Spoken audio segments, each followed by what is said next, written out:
because before I take calls, I want to speak about the provocative subject of egos. Spiritual people don't have egos. Or do they? So I'm sure those of you who've read my books know my views on this, but it is a subject that keeps coming up. It's something that probably a lot of people have questioned me or my views about this, and my views in that,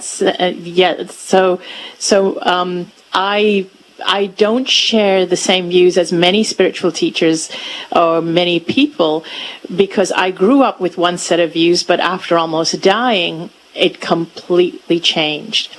And if you're anything like me, you've probably grown up in a paradigm where spirituality, spiritual teachings of any kind taught you that spiritual awareness means rejecting the ego. It means suppressing the ego, controlling the ego, overcoming the ego.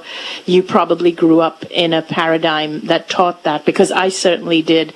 And basically, in the paradigm that I grew up, spiritual awareness, literally, the ego was the enemy of spiritual awareness. They were the two polar opposites. And basically, in order to increase spiritual awareness, you had to decrease your attachment to the ego. And that is basically what I was taught. And I spent a lifetime trying to do that, trying to overcome my ego, suppress the ego, tame the ego.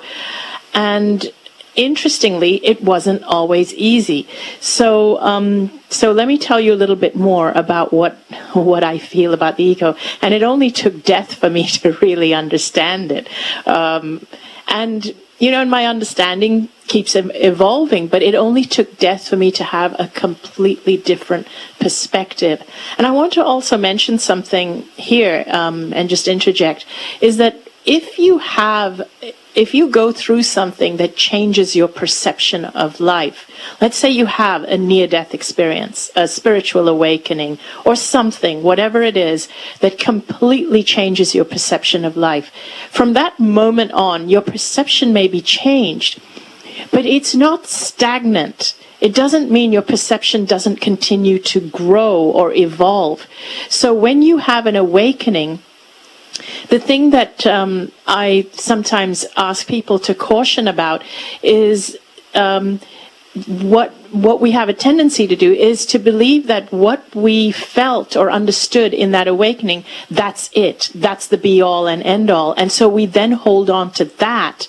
And when people challenge that, we stick to what we learned on that specific incident, on that specific day. But that is very stagnating.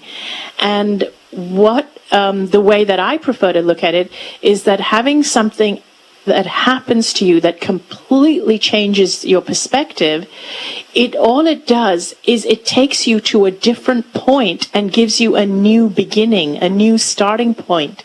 But it doesn't mean you don't move forward from that point. It doesn't mean you don't change, evolve, and grow from that point onwards. It's a different place from where you were before, because that spiritual awakening or that near-death experience or whatever has completely shifted your perspective. But it doesn't make you stagnant. So don't be afraid to grow, evolve, and change your views, because you can rest assured that these views are only coming to you, these new views that are coming to you every day as you grow and evolve, are coming to you from a different perspective than where you were before. It's like you're standing on a completely different platform now. But it doesn't mean you just hold on to what you learned on that one day. It's like a new door has opened now. Go through it and keep going. So although I keep trying to evolve my views on the ego, I realized that on the day, or at the time, at the incident that it completely changed, the one thing that I learned, the biggest thing I learned, was that the ego is not the enemy. the ego has to be embraced because it is a part of who I am. And if I don't embrace the ego, I cannot love all of me. I can't love all the different aspects of me. I have to, in order to be able to love myself, accept myself, and see myself as a true expression of God or a true expression of the universe, I have to love every part of me. And that includes the ego. And when we see the ego as the enemy, it prevents you from being a full expression of yourself. Because every time you see your ego pop up, you will judge it. And here's another huge problem that we're facing in the world right now. And I'm going to explain a little bit about the differences between ego and egocentric. They're two completely different things, but we seem to have confused them. But in rejecting our egos, and especially people who believe that spiritual awareness means rejecting your ego, what this means is that people who are spiritual teachers, who have spiritual awareness, which means an awareness of their connection and awareness of everyone around them, because they're rejecting their egos, it means they're also rejecting leadership roles, which puts them out there in the front line. It puts them out there to take leadership roles in the world. And because this is what we're doing, the ones with spiritual awareness are rejecting leadership roles. We are actually finding that the only people taking leadership roles are the ones who have no spiritual awareness, the ones who are more egocentric, which is the other end of the spectrum, and that's what's actually happening and causing an imbalance in our world. So it's actually becoming more and more important and more dire for people who are on a journey of spiritual awareness to actually embrace their ego so that they can embrace more leadership roles. So that's why it's important for me to speak about this subject, because I want to shed some light for the people who still believe that we have to overcome our ego and the ego is the enemy and so on. So whenever I'm in an event or at a workshop, and if I'm with people who've never heard me speak and who don't know my views on the ego, if I was to ask everybody in the room, can we have a show of hands of everyone who believes that the ego is the enemy of spiritual awareness, you would find pretty much most of the people in the room, if not all the people, raise their hands. And really, in any room full of people where you have, where people are at a seminar where they're learning about, anything to do with spirituality, religion, anything like that, if you were to ask that kind of question, most people would raise their hand that they do feel the ego gets in the way. It gets in the way of spirituality. It gets in the way of our awareness. And this is a very, very common theme. So firstly, I want to say that the ego is neither spiritual or not spiritual. It's neither. It's just, I see it as just your interface. It's just the interface you use with which to deal with the physical world. It's what, in a sense, it's what here, while you're in this physical body, it's what allows you to have your individuality. But we are both individuals and connected as well at the same time. When we don't have a physical body, when I was in the other realm, I was connected to everyone, and it was very hard to tell where I ended and someone else began. When I was with my dad, and when I was with my best friend, and when there were other beings surrounding me, it's very hard to tell where I end and where they begin. So I could feel everything they were feeling. And it's very hard for me to express my individuality when I am in that state, when I was in that state of the other realm of not having a physical body, not having a physical identity. It kind of merges with them. You don't know where, how much of what you're feeling is your feelings and how much of what you're feeling is their feelings. So in this world, we need an ego to be our interface to interact with other people and to navigate our way through the world. Otherwise, we'd all just be kind of melded with everyone else, kind of a little bit fluid and blob-like. So we would have no way, there's no way we would be able to stand up for ourselves. We would open ourselves up completely for everyone else's emotions and everyone else's dramas and everyone else's everything to completely rule our world, rule our day, rule everything about us.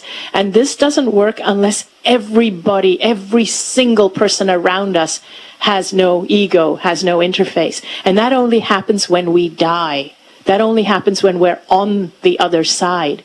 As long as you are here on this realm, you need that interface. Because if you don't have it, but other people have it, then there's nothing to protect you from not feeling everything they're feeling. There's nothing to separate your emotions from theirs. There's nothing that tells you that, okay, this is me, this is what I have to do for my own survival. You will start to feel what everyone else is feeling, and you'll get drawn into doing everything for everyone else's survival, and you won't even be able to separate what you need for your survival. That's what it means to have no ego whatsoever. That's why you don't want to fight it. You don't want to suppress it. And I believe this is why many, many people who have great spiritual awareness but have not learned to embrace their ego in a healthy way are unable to integrate back into the world. They're not able to integrate back because they have lost that ability to see themselves as an individual. And the only way you can integrate back is to learn that it's okay to embrace your ego. And then you have to really embrace both the spiritual awareness and the ego. So what do I mean by spiritual awareness? What I mean by spiritual awareness is the awareness of our connection with the world around us and everybody in it. It's being aware of what everybody is feeling, what everybody's needs are, but also being aware of our own. With no ego, you're not aware of your own. You're only aware of everyone else's. And that's very unhealthy. And I believe that's why many people who are deeply into spiritual awareness and don't learn to embrace their egos, they need to be isolated. They become hermits. They become reclusive. They actually cannot integrate back into the world. And this is why I say it's really important to learn a healthy way of embracing your ego. So somebody who has no spiritual awareness, and I'll talk a little bit about that, who has no spiritual awareness but only an ego, now those are egocentric. So we're not talking about becoming that. We're talking about embracing both. And I speak about this to a great extent in my book, What If This Is Heaven? I speak about how to understand these two elements, that when you understand it to a point when you can truly embrace both, see both of them as being who you are, you suddenly realize there is no separation. In other words, when we see the ego as the enemy, we've created a duality within us. We have created the separation between ourselves and the ego. When we embrace the ego, the separation disappears. And that's how the confusion disappears. You realize there is nothing separate from me. The ego is not separate. The self-awareness or the spiritual awareness is not separate. All of it is one. All of it is who I am. None of it is negative. None of it is positive. It's all who I am. It's the imbalance that causes the problem. It's the rejection. The rejection of spiritual awareness causes too much identity with the ego, which causes egocentric, which means you reject everybody else and everybody else's feelings, everybody else's egos, then you become egocentric. When you reject your own ego and too self-aware, you can't immerse in the world. You can't integrate in the world. And I hope that what I'm saying makes sense. I hope I've said it in a clear way. But have a think about this. Like, imagine when you're a baby, when you're born fully engaged in both, in awareness as well as awareness of your ego, as well as in your embracing your ego. So we are born, and the way I explain it in my book is that if you imagine that you were born with two dials, and one dial measured your ego and the other one measured your awareness, your spiritual awareness, and you're born with both dials turned at 10. So you're born with a super high, healthy embracing of your ego and a super high, healthy awareness of the world around you. And there's no separation between it all. It's only when you start getting conditioned that you start to see the separation between your ego and your spiritual awareness and so on. So for a baby, for example, they're extremely sensitive and aware to of the world around them. They're aware of the feelings of their parents. They absorb the feelings of their mother. If their mother is not feeling, if the mother is disturbed and when she's caressing the baby can feel it. They're so in tune to the world around them. But at the same time, when they're hungry, they cry. They cry because they know for their survival they need to eat, they need to drink, they need to have their milk. And so a baby cries. The baby is not going to think, oh, my poor mother, I better not disturb her. A baby doesn't think that. A baby is hungry, or a baby is in pain, or in any form of discomfort, or needs changing, they will cry. And they're not going to, for one moment, think about how it's going to affect the people around them. That is a full embracing of their ego, and a full embracing of their spiritual awareness, or their awareness of the world around them, is the way they're so sensitive to their mother walking into the room. They're so sensitive to the feelings and the energies around them, and it shapes who they are and how they think. This is fully embracing all these aspects, and the ego and the awareness. And a baby doesn't judge any of it. They come in embracing it all. As we grow in this world, we start to deny that awareness, that connection we have. And as we start to deny it, because we are conditioned to start thinking in terms of the physical world. Now, here's the thing. Fear actually makes the ego side of us stronger. And love actually makes the awareness side of us stronger. So fear feeds the ego, love feeds the awareness. And so what happens is, if we have a lack of love and a lot of fear, then our ego becomes hugely strong and our awareness goes right down. And when our ego is hugely strong, we become egocentric, and that's when we stop thinking about other people and only do what works for ourselves. Now, if you know somebody, or if you have children and you want them to be more balanced, my suggestion is, it's not about suppressing the ego, and this applies to you as well. It's never about suppressing the ego. It's about increasing the awareness. So in my book, I speak about how these two, the ego and the awareness, are two dials. If you find the ego dial is too high and the awareness dial is too low, it's not about turning down the ego. It's about turning up the awareness. When you turn up the awareness, it brings the ego into balance. You never want to suppress the ego. You also never want to suppress the awareness. You don't want to suppress both. You want to operate life with both of them turned full on, and that's the healthiest kind of person. If in this world if we are in, like, let's say in our schools, in our education, we are increasing fear, what we're doing is people's ego dials are full on, but we're decreasing love, their awareness dials are going down. Their awareness for the world around them and the people around them are going down. So we are actually turning out people from our education system who are more egocentric. Whereas what we need to do is turn up the awareness for everybody. And we don't need to turn down the ego, we need to turn up the awareness. When people go into spiritual teachings, they're then told to turn down the ego, but they're not told that you actually need both. So they turn up the awareness, but they turn down the ego. Because they turn down the ego, they don't take leadership roles.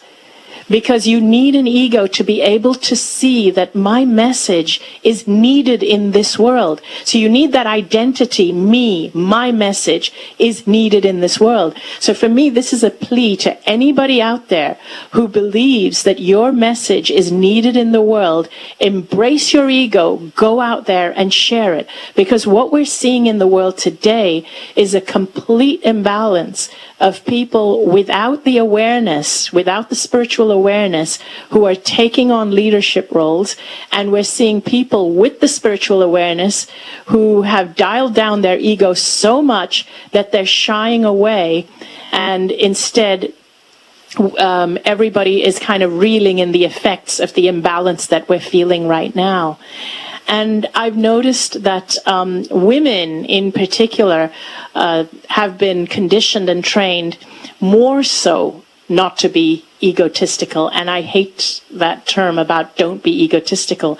And I would say remove that from your vocabulary. Everybody, men, women, it does apply to both genders, and remove that don't be egotistical from your vocabulary, and instead ask yourself, how can I increase my awareness? Or if you have a child or somebody who's egotistical, if it's a partner, spouse, girlfriend, boyfriend, whatever, don't be egotistical, but help them to increase their awareness of otherness of the other people around them.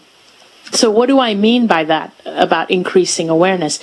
What I mean by that is that it means encouraging people to see what others are feeling, what others are going through. Now, people whose ego dials are turned right down and whose awareness dials are turned right up, they're already aware of the suffering of others. They're aware of the suffering of others, but they play down their own suffering because their ego dial is turned right down. So they play down their own suffering, and they become really drained in constantly focusing on the suffering of others. This is why you need to turn that ego dial up so you can take care of your own self as well. The ones whose ego dials are turned right up and the awareness of others' dial is turned right down, instead of telling them don't be so egotistical, guide them to the lives of others and help them to feel what others are feeling. And there are different ways of doing this. Like if it's your kids, if it's teenagers, you can give them projects like asking them to be aware this week of all the homeless people. Be aware of all the homeless people in your town or something. And how about we make a project of actually identifying them, pinning them out, and let's make a little collection to give them something. And ask your children. Another one that I like to advocate is to ask kids, what do you think it would feel like if I was, say, a paraplegic, if I was in a wheelchair? What would it feel like? How would I get around? How would I transport myself? How would I go to bed? How would I have a shower? How would I go to the bathroom? And have them really think about it and pretend that they are living a life of a paraplegic, and what does it feel like? And different projects like that, different things where you can put them in situations of what it feels like to be someone else who is not them, to be someone who is not as privileged, not as blessed, to be someone of a different race, of a different, from a different socioeconomic level. Try it, ask the kids, try this for a week, try this, and let them really feel what it feels like, but without dialing down their own ego. Just feel that. And that is how we turn out people or kids who are really strong, who are empathetic, who are aware, and yet have strong enough, healthy enough egos to take on leadership roles to actually do something about it. That's why it's so important to me that people don't reject their egos. And once again, I want to say that when you embrace all of you, when you embrace every part of you, your awareness, your ego, all of it, it actually all, you lose the separation between them. It all becomes one. You realize there is no ego that's separate from me. There is no awareness that's separate from me. It's all one. There's no lines. There's no separation.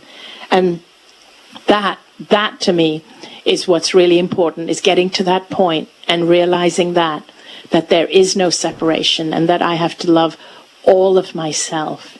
And another just really important piece is that when we judge our own ego, every time we judge our ego, when we see ego come up in someone else, we judge their egos too, because we've been conditioned to believe that the ego is negative, and we judge other people's egos. But when we stop judging our own, when we identify that, yes, it's part of my interface, and yes, sometimes your ego will do things that, like, it has this need to win in certain situations, and things like that, and you can see that.